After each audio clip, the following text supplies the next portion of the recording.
Déjà, il faut reconnaître que nous avons eu la chance d'avoir, avec ces deux-là, ne serait-ce que pour ces deux présents, de grands présents, qui avaient des idées derrière la tête et qui avaient une certaine manière de les faire appliquer. Pour donner l'exemple de Noah Cissé, c'est quelqu'un qui avait le sens du partage. Hein? Il était très généreux en l'espèce. C'est quelqu'un qui avait toujours horreur de se mettre en avant. Il ne voulait jamais prendre une décision sans qu'au préalable, il ait échangé avec son staff.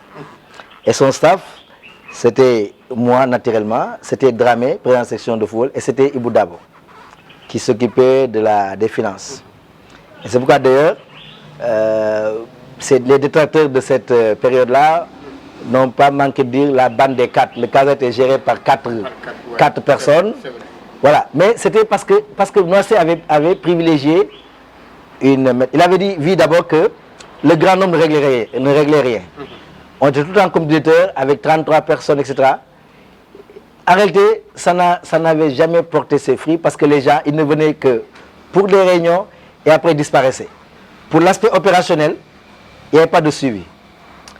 Alors, au fur et à mesure, Noissé a compris qu'il fallait une certaine gestion de proximité pour faire marcher les choses. Et c'est pourquoi j'ai dit, cette paternité-là de faire du Casa Sport un club attrayant par les résultats, nous la revendiquons avec Noissé parce que nous avons procédé de cette manière-là. Et heureusement, Dieu a permis que le Casa Sport ait pratiquement gagné tous ses trophées pendant cette période-là. C'est pourquoi, pour caractériser un peu les deux hommes, lors de l'atelier que nous avons tenu ici lors des cinquantenaires, j'ai dit Noissé, c'est le chanceux, c'est le président de la chance. C'est celui qui a fait gagner au Casa Sport tous les trophées. Par contre, Seydou Sané, c'est le stratège. C'est un président stratège, c'est un président plus tourné vers la modernité. Si on peut comparer les deux, Noissé, c'est un peu le classique, c'est le style de club classique qu'il a développé. Seydou Sané, c'est le type de club nouveau qu'il a instauré au Casa Sport. Un club tourné vers le développement. Or, le développement, ce n'est pas forcément gagner des trophées. D'ailleurs, les trophées, on les gagne et on ne se développe pas. Au Casa Sport, vous gagnez la Coupe du Sénégal, on vous donne 15 millions de francs.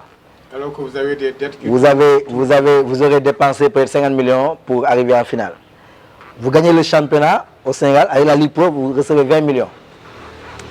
Alors que vous avez dépensé 60 millions pour 70 millions pendant la saison. Donc, quand ce est arrivé, il dit, bon, qu'est-ce que vous privilégiez? Les résultats ou le développement de l'équipe, du club?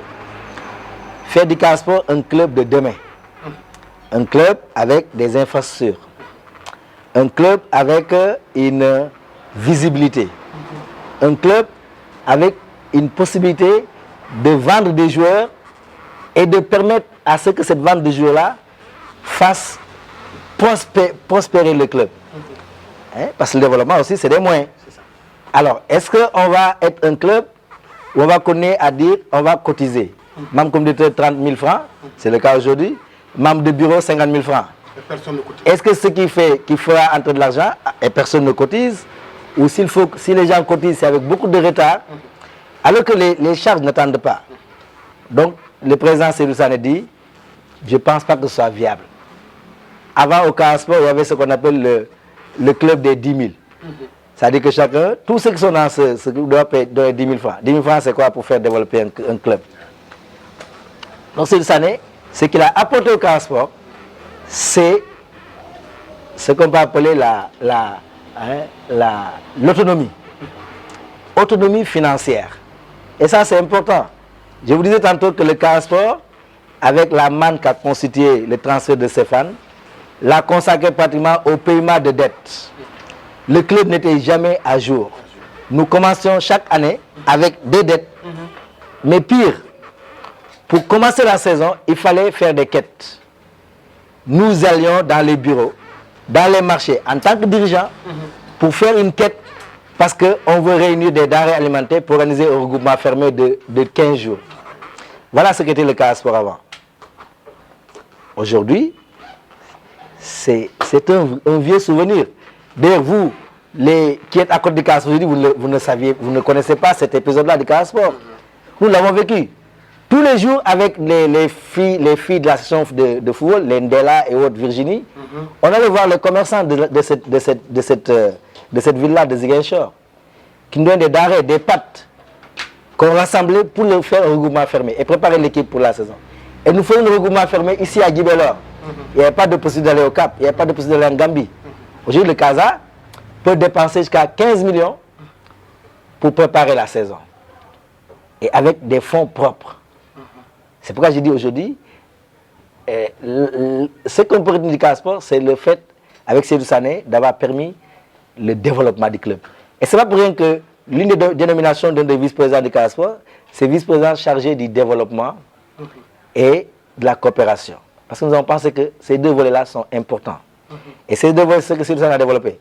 Le développement du club à travers les infrastructures, mais qui est accompagné d'une stratégie de développement, d'une coopération. Et aujourd'hui, nous coopérons avec cette structure-là d'hommes d'affaires allemands qui ont permis que le siège du Casa Sport est en construction. Et les travaux vont bon train. Tous les mercredis, nous faisons le point avec l'entrepreneur et l'architecte pour voir l'évolution des travaux. Et les travaux se passent très bien. Ça veut dire que d'ici 10 mois peut-être, le Casa Sport sera doté d'un siège fonctionnel, avec un siège qui lui est propre, avec des bureaux, pour l'administration du club, avec une salle de spectacle, avec une salle de musculation, avec un restaurant, avec un dortoir qui va abriter jusqu'à 34 pensionnaires, avec une piscine à côté, avec un terrain de football, un terrain d'entraînement. Et nous avons notre propre terrain d'entraînement comme les clubs professionnels européens. Aucun club au Sénégal, hormis les académies, ne peut se targuer de cette évolution-là. Nous allons, sous peu, dans quelques mois, être propriétaires d'un siège fonctionnel. Et ça, véritablement, je crois que c'est la touche de année, c'est la touche développement, c'est la différence qu'il y a aujourd'hui entre l'ancienne époque et celle d'aujourd'hui.